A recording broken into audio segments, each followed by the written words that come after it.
Well, hey there. I'm Amy from Unmistakably You, and I am live with you today at a completely unusual time because I'm playing a little bit of catch up. It's been a busy summer, which is to be expected, but I actually have missed a couple of our regular Wednesday lives because I've actually been on holiday. So it's been very much appreciated to have some time off. And so now I'm just kind of playing a little bit of catch up and coming at you on a Tuesday afternoon. So as I mentioned, I'm Amy from Unmistakably You. We are wedding planners here in London, Ontario. If I haven't met you yet, hey, how you doing? If you're planning a wedding, congratulations. Oh my gosh, so exciting. If you are one of our existing clients, we are so excited to work with you, and we encourage anyone at any point to reach out if you have questions or concerns, or if you're stuck on something, or if you just need somebody to say, hey, guess what just happened in my wedding, and your fiance is kind of done with it, or your maid of honor is out of town or something. We are here for you. So today I wanted to kind of chat about something that we come across fairly often, which is just a general, and I mean this in the sweetest way, ignorance, like not any kind of malicious ignorance, but just a general true ignorance of who does things on the wedding day, because I'm sure you've realized that you are going to be busy being a bride or being a groom, or like doing the things that you do on the day when you're getting married, which should not be setting up the place cards or clearing tables or solving problems.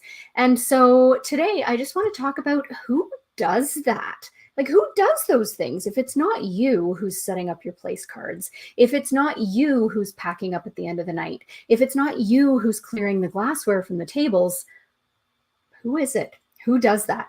So first and foremost, we here at Unmistakably You do that. We do all of the things. Our mandate as a business is to do what you need to do, what you need us to do to make sure that you can actually sit back and relax and enjoy your day and enjoy the experience of being a bride or a groom, instead of having to have your phone on you and putting out fires or solving problems or sending your mom to put out the place cards or sending your maid of honor when the flowers are the wrong color. Nobody wants to be doing that. So that's where we come in. And of course, I would advocate until the cows come home for having a professional coordinator or planner on board. I know that it's not within everyone's budget to have full service wedding planning. If it's not in your budget to have someone holding your hand all the way through during the day, I would absolutely encourage you to try to make a day of coordinator work, because again, a little bit biased, but in my opinion, we're worth our weight in gold, because we are going to look after all of those things that otherwise would fall through the cracks. Now, what kinds of things might fall through the cracks? Some of these you may have thought of, some of them you may not have thought of, but I just want to go through a really quick overview, because I know we're in the era of instant gratification and you don't want to listen to me talk forever. So we're just going to go through a couple of things that you may have or may not have thought about that we quite frequently see falling through the cracks, or on weddings where we are involved. These are the things that we kind of save from falling through the cracks. So the first is with regard to setup. You presumably, if you're like most of our couples, have a whole room in your house that's devoted to the wedding stuff, the things that you've purchased off of Facebook Marketplace, the things that you've amassed as you've, visited Michael's or gone to Hobby Lobby, or the things that great grandma Myrtle gave you because they were special to her. You know the room. You all have the room. I get it. So who sets up all of those things? Who puts out your centerpieces and makes sure that the candles get out and makes sure that the memorial display goes, according to your vision, with each side of the family on the appropriate side of the table? Who makes sure that your card box gets put up, and who makes sure that the card sign goes with the card box? So this heavily depends on the kind of venue that you're working at. Some full service venues and even some DIY venues will actually provide coordinators who do that setup for you. You just need to make sure that you're clear about what needs to be set up and how you'd like it to set up. If you're at some DIY venues, or if you're having a private property wedding, then you need to consider whether you have access to the space the day before. Oftentimes, if it's a tent wedding or if it's at a barn, we'll see the entire wedding party gathering the day before to set up a lot of stuff. So Again, if you're at a full service venue, sometimes this is done for you, but sometimes it's not. Some hotels won't set up your place cards for you. So the most important thing that you can possibly do is make sure that you have very clear communications with the hotel coordinator, with the golf course coordinator, with the owner of the barn, so that you know if they set up anything, and if so, what do they set up. Now, when it comes to hard setup, and by that I mean your tables, your chairs, your kind of infrastructure of the day, if you're at a full service venue like a hotel, obviously they're going to do that for you. If you're at a DIY venue, like let's say you're renting a barn and it's not your property, it's someone who actually has a business renting out their barn for weddings, sometimes they'll do your hard setup and sometimes they won't. So again, have that communication with them so that you know what you're getting. If you're in a tent on private property, the rental company in most cases is going to deliver to the closest place from the end of the driveway, and they're going to leave. So your tables and chairs are all going to be stacked in a pile. You have to set those up. Most rental companies do not do that for you. You also, if you're dealing with a rental company, need to be really mindful of their policies. Some companies are very adamant that nothing can be left outside uncovered overnight. So if your ceremony is open air under the willow tree by the pond, you can't set up your chairs the night before and just leave them, because that's a violation of rental policies. So you need to really make sure that you know exactly what the terms of your rentals are so that you're not accidentally getting yourself in trouble. The other thing, of course, is to consider is weather. And that's another live for another day. We won't talk about that right now. But if you are doing setup the day before, just be mindful of what you're able to set up outside and what you're not. If you have access to your venue the day before, absolutely set up everything that you possibly can, because it's going to reduce the amount of stuff that you have to set up on the day of. We all know that there's lots of getting ready and, maybe golf games or axe throwing or skydiving, whatever you're doing on the day of. You don't want to be worrying about setting up chairs. So if you can do it prior to the day, do it prior to the day. If you have professionals working for you, like planners or coordinators, then absolutely that might be something that they include, or that they can bring in an additional team to coordinate. If you are outdoors, though, in a barn or a tent, for instance, I would strongly discourage you from putting out any paper products the day before, because here in Ontario, especially at this time of year, we tend to have really heavy dew at night. So don't put out your table numbers, don't put out your place cards, don't put out your memorial displays, don't set up your guest book the day before, because if it's damp, they're going to curl. The paper will curl, and that's not going to be the look that you're going for on the day of the wedding. Something else to think about is your centerpieces. If you are hiring a florist, do they set up the centerpieces, or do they drop them at the door? Do you need to have someone on site to set up those centerpieces? If someone else is setting up for you, like the venue coordinator, your friend, your day of coordinator, it's so very important that you have your stuff organized so that they can put it out the way you want it put out.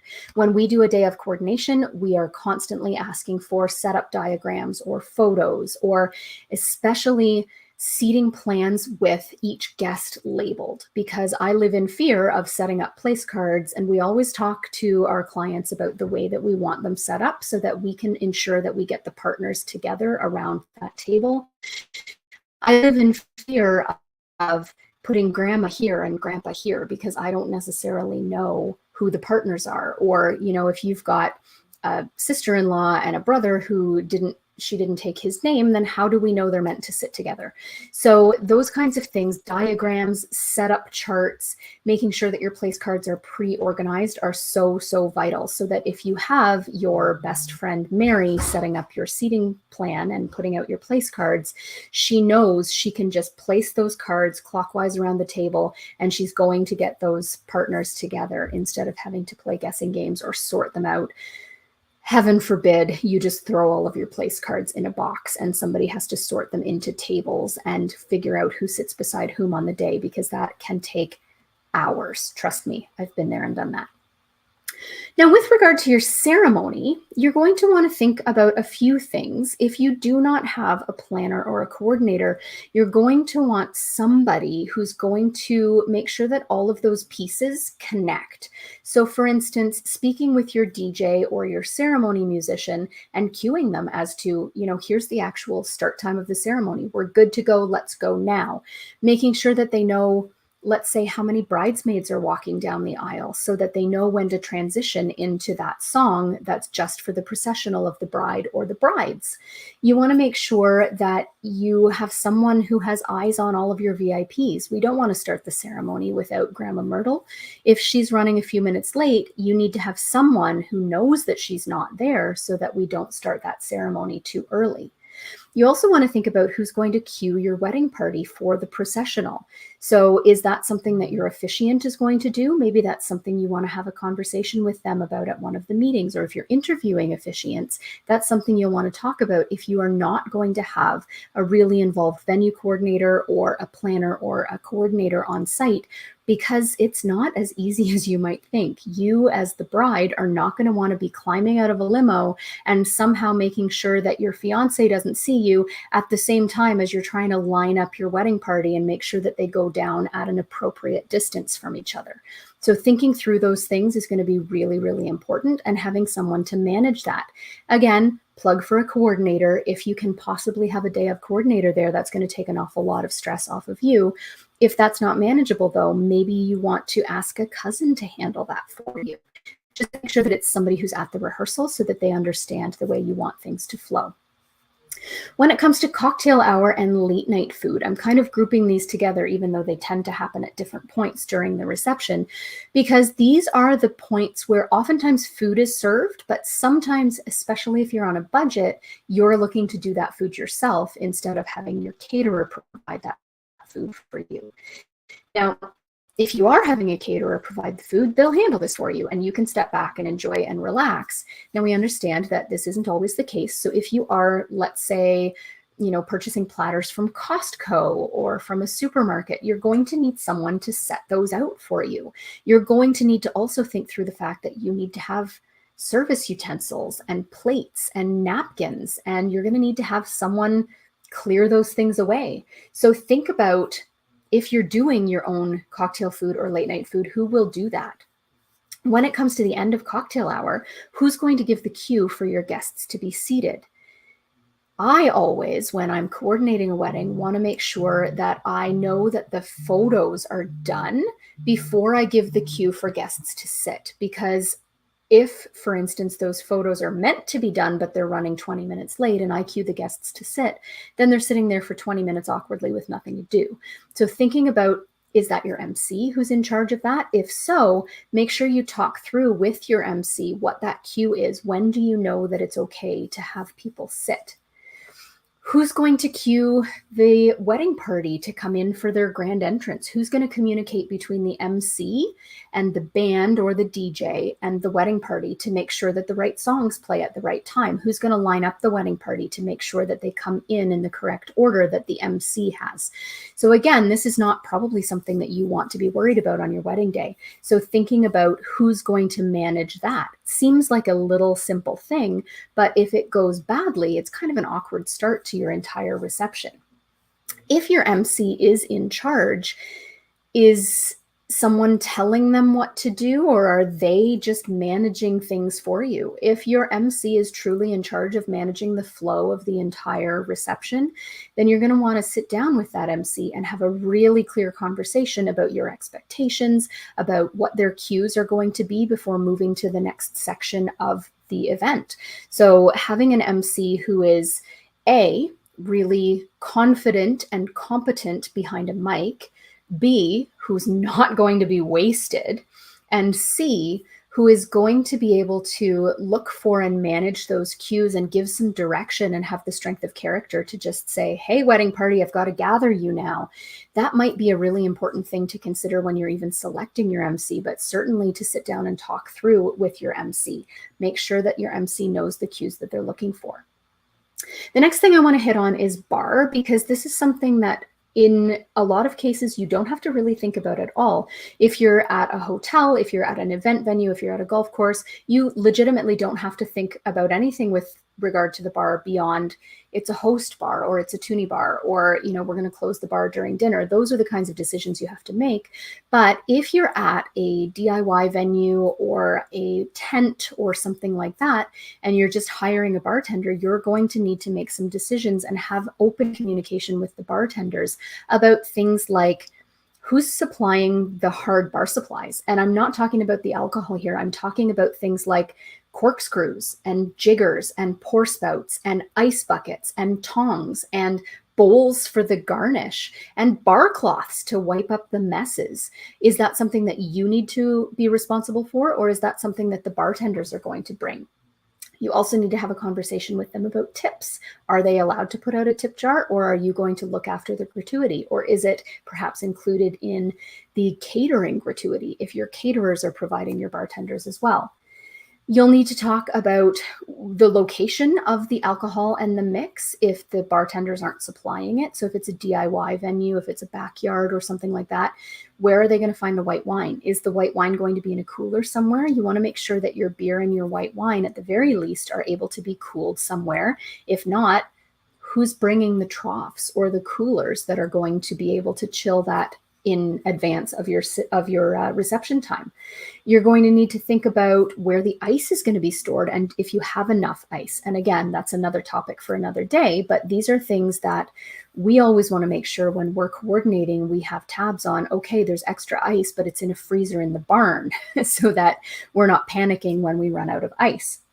You're going to need to think about how much to buy if you're doing a DIY bar. And you can save a ton of money this way, but only if you do it intelligently. And that's going to mean that you're going to need some guidance as to how much to buy.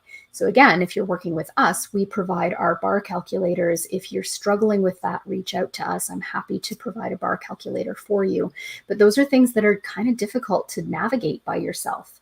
You also, and this is a big one, you need to talk to your bartenders, and this really only applies to a DIY or a tent venue, but if your caterers are not supplying all of the dinnerware, so all of the china, glassware, and flatware, then they're probably not going to clear it for you. So who's going to clear your glassware off of the tables? If you're hiring separate bartenders and the caterers are not supplying that glassware, you're going to need to make sure that those bartenders are going to clear the glassware off the tables. And then you might need to have a conversation with the caterers about making sure that they will clear the flatware and the china. You don't want tables full of dirty dinnerware sitting there all night. So if it's a DIY private property, that kind of a situation, those are conversations that you're going to need to make sure that you have. And they might not be that obvious, because if you go out to a restaurant, obviously the servers are going to clear your dirty dishes after you're done.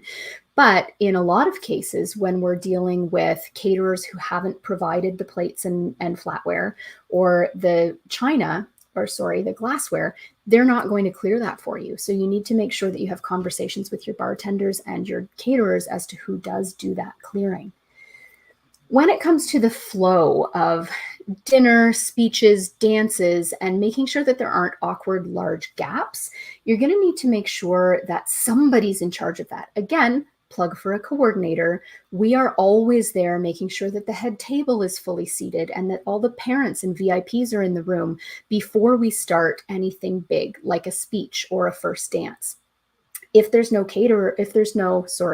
coordinator on board, who's going to do that? Is that your MC? If so, make sure that your MC knows exactly who they're looking for. They need to know what your mom looks like to make sure your mom is there before they start the speeches. If you're doing speeches or dances, especially if they're happening in between courses, it's really important that someone's monitoring that flow to make sure that you're not losing guests before you start a speech. So this is the reason that I personally don't love doing speeches in between courses, because it it just means that you have to herd the cats more often. So if you can possibly do all of your speeches in one block, it means you just have to get everybody seated once. You have to get the wedding party seated once. You have to make sure all the parents are there once. And then if you can flow from speeches directly into first dances, then you already have a captive audience. Whereas if you're breaking up things from, after the salad, after the entree, after the desserts, and then there's a break while we take down tables. I'm pretty fond of saying breaks are death.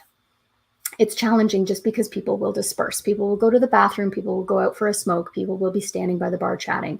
So ideally, you want to make sure that either you have everything in one big block where you have people's attention, or you have somebody in charge of gathering people, making sure all the VIPs are in the room before you start the next portion of the events. You also need to make sure that somebody confirms with the DJ, especially if for your first dances, let's say you're starting at a particular timestamp during the song, or you're shortening it at a particular part of the song. So make sure that you have someone who confirms that the DJ has even the correct version of a song. If it's somebody's cover of someone else's song, you want to make sure that they play the cover, not the original. So making sure that someone is in charge of that is also important. When it comes to just sort of managing that whole flow, there are so many things to think about. And again, if your MC is in charge, it is a big responsibility. That's why we spend so much time when we coordinate a wedding in that itinerary meeting, making sure all of those little details are nailed down and we understand exactly how you want things to look and feel and flow.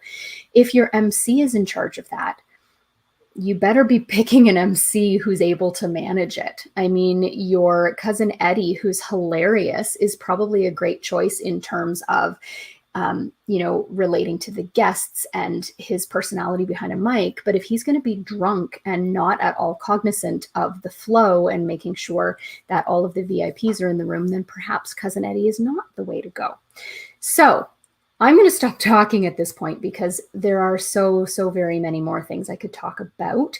But those are, in a 21-minute nutshell, all of the things that we most commonly see, maybe not on your radar because you probably haven't planned a wedding before, and that's okay. Why should you be thinking about these things? That's where we come in as day of coordinators or as wedding planners. And so those are services that we are more than happy to provide. Reach out if you need help in any of those cases. But if it's just not in the cards for you to have a professional, then definitely maybe go back through this video, take some notes, and just when you get to that point of maybe the 6 or 4 weeks before your wedding, when you're really thinking about putting all of the flow elements together and how that day is going to gel and be seamless and be a great experience for your guests, you need to have somebody, whether it's your MC, whether it's your cousin.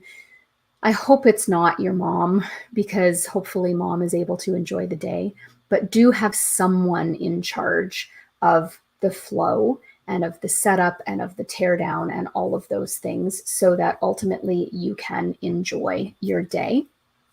You shouldn't be the one cleaning up at the end of the day. You shouldn't be the one putting out the place cards. You shouldn't be the one who's working on your wedding day.